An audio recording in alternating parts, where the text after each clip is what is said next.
As a history fan, I only briefly knew Fouché as Napoleon's effective police minister. But then I read Stefan Zweig's biography because I liked the author, and what the fuck?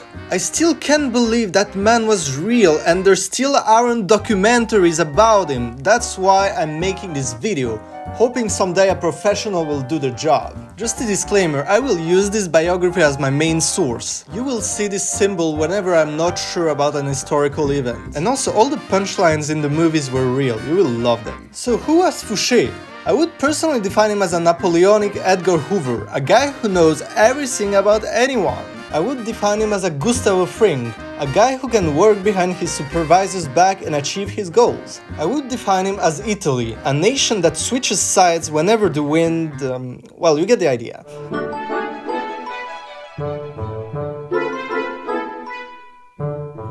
He got the admiration of Balzac, and Chateaubriand left this fabulous comment. And we had the fabulous Austrian writer Stefan Zweig, who made him much more mainstream.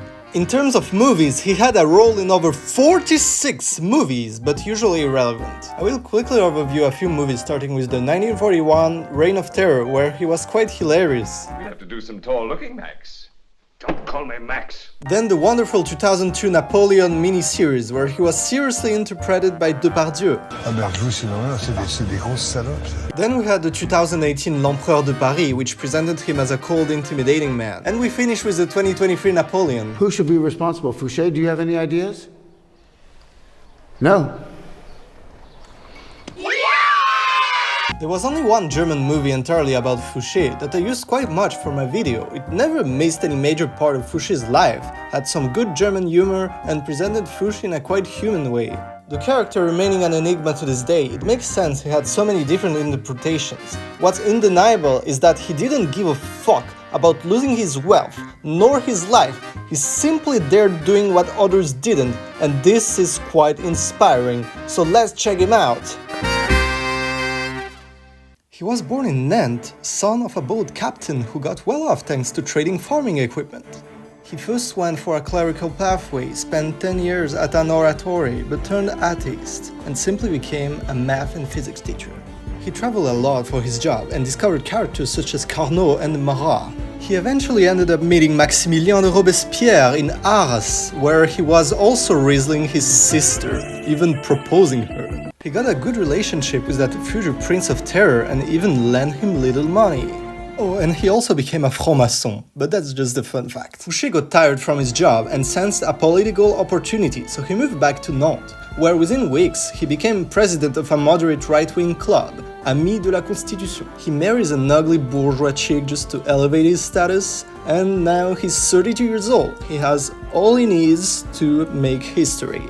For the first meeting of the Convention Nationale, Fouché must get himself seated. He wisely chooses the group of Girondins, the most right-wing. Even though the plain group had more members, Girondins had important ministers such as Condorcet, so it's no coincidence Fouché aimed for them. And also it's at that time that the concept of left-wing and right-wing appeared, so there were no political parties. It was pretty much, oh, you're friends with Danton, then you're a dentiste.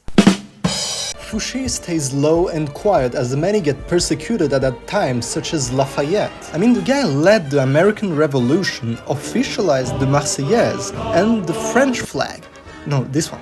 And he was the most Republican guy, but just because of his nobility, he was hated. Okay, so let's get back to Fouché. Something happened on this date, and it was voting for the king's death.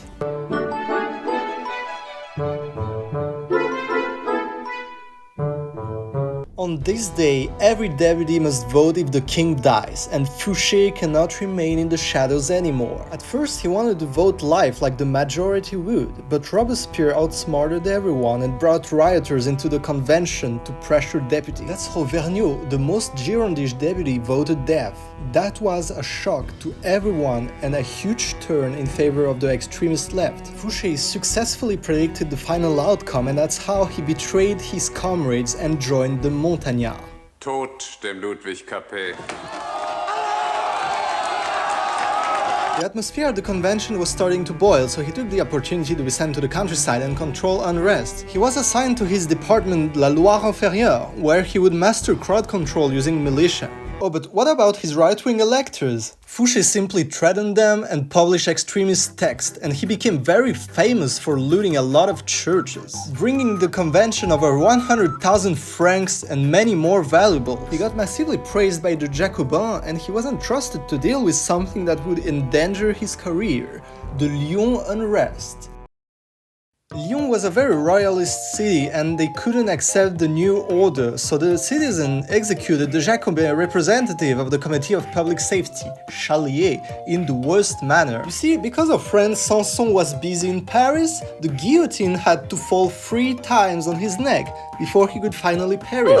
Robespierre took matters in hand and issued a decree. But what does it order? It orders the fucking destruction of the whole city of Lyon, the second greatest city in France. At first, Couthon was assigned to the destruction task, but he was like, what the fuck, he's crazy, and just destroyed a few facades to pretend he's doing his task. That wasn't enough, so the convention sent Fouché and Collot d'Herbois to finish the task. The failed comedian Collot d'Herbois planned an awfully profanating march through Lyon in honor of Chalier. A cross and a Bible got tied to a donkey and eventually thrown into a bonfire, joining other religious literature and objects. But that wasn't enough for the convention, so Fouché ordered the execution of 69 people, mostly criminals or political prisoners. But why did he get the nickname Mitrailleur de Lyon?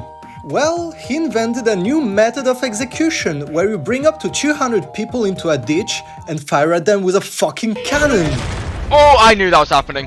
Obviously there are survivors, that's why soldiers then individually stabbed them before looting their corpses, ditching them into the Rhône River so that the Brits in Toulon can see the result.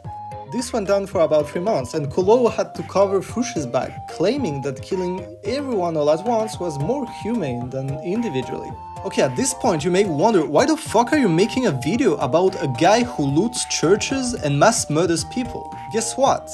He got summoned to a court in Paris by Robespierre. Why so? He's accused of being way too nice and having only killed 2,000 people. Yeah, that's the kind of crazy guys he was dealing with. But my real devotion for Fouché has to start in the following chapter.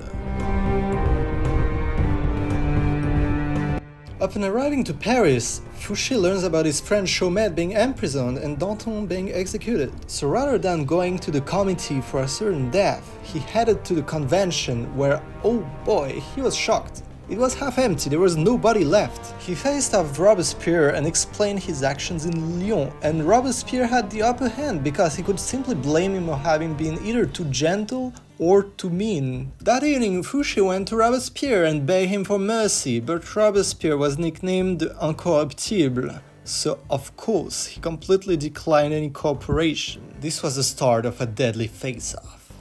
Robespierre takes the lead on the 6th of May with his triumphant speech about the Supreme Being, which deradicalizes the revolutionary ideology and sets Fouché as a naughty atheist. At this point, any normal human being would flee France, but not Fouché.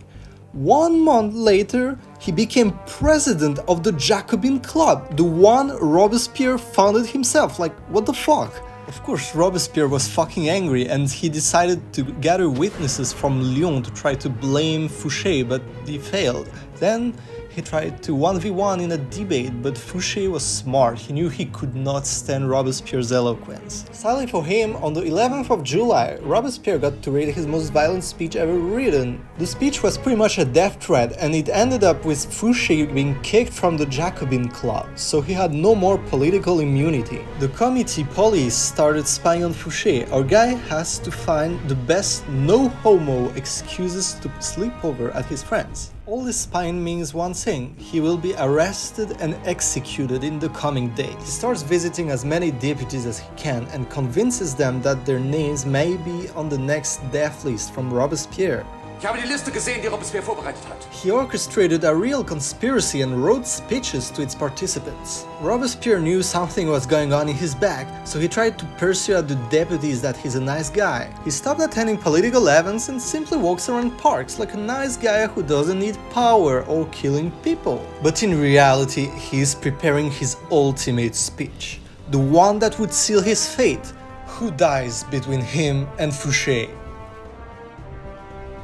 The date is getting close. On the 8th of Thermidor, Robespierre is at the convention, about to give his threatening speech. Only one deputy is missing, Joseph Fouché. It doesn't matter, he goes on and accuses conspirators and traitors. The deputies get kind of pissed because he doesn't say who. Qui? C'est la communauté que vous connaissez bien. Mon Dieu. Ah non, bah alors là on va pas partir là-dessus, on va arrêter là. On va arrêter là, mon général.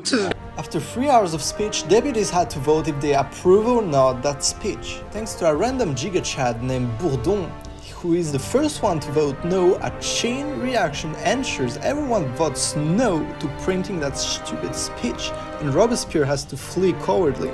But what about Fouché? What was he doing behind everyone's back? He was simply with Robespierre's sister. What a mad lad! As Fouché had relied Barras, Sieyès, Carnot, Tallien, and many more conspirationists, he could simply sleep peacefully, while Robespierre spent the whole night trying to rally the few friends he had left. The next day, the strategy was interrupting Saint-Just and Robespierre's speech so that everyone could eventually assault them, and his worst enemy was finally out of the picture.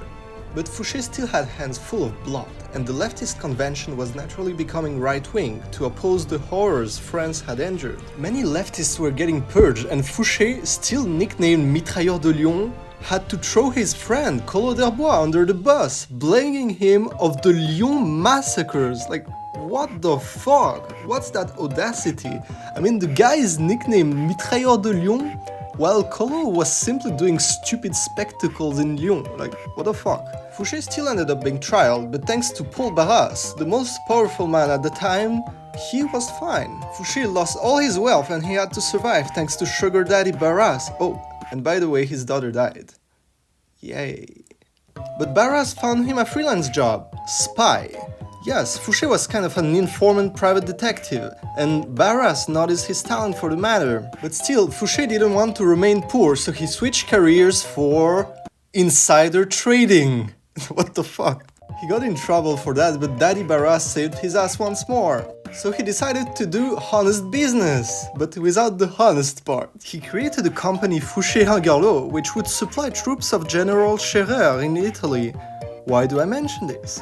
Oh, because Fouché is a funny guy. He manufactures the worst, shittiest military boots and coats just to make a profit, and he gets to sell them thanks to his government friends. Once enough money was made, Fouché begged Daddy Barras for a job. He was assigned to diplomatic missions all over Europe, and sometime in 1799, big surprise, he was suddenly promoted police minister of the French Republic. Immediately he created a never-seen-before spying network, having informants all over the ministries and deep inside the most irrelevant clubs. One of his spies will be of great interest. Her name, Joséphine Beauharnais. For now, he mostly uses his network to restart some insider trading and get the sympathy of pretty much every political instance in France, so that no matter who takes power, Fouché is always safe. Good move, because he flared some kind of power shift. Barras wants to sell the Republic to Ludwig XVIII, while Carnot aims to go back to a less corrupt Republic. Barras conspires with Fouché, telling him only a strong dictator can save the day. Hopefully, Fouché was the first one to know this name, thanks to Joséphine Beauharnais. His name, Napoleon Bonaparte.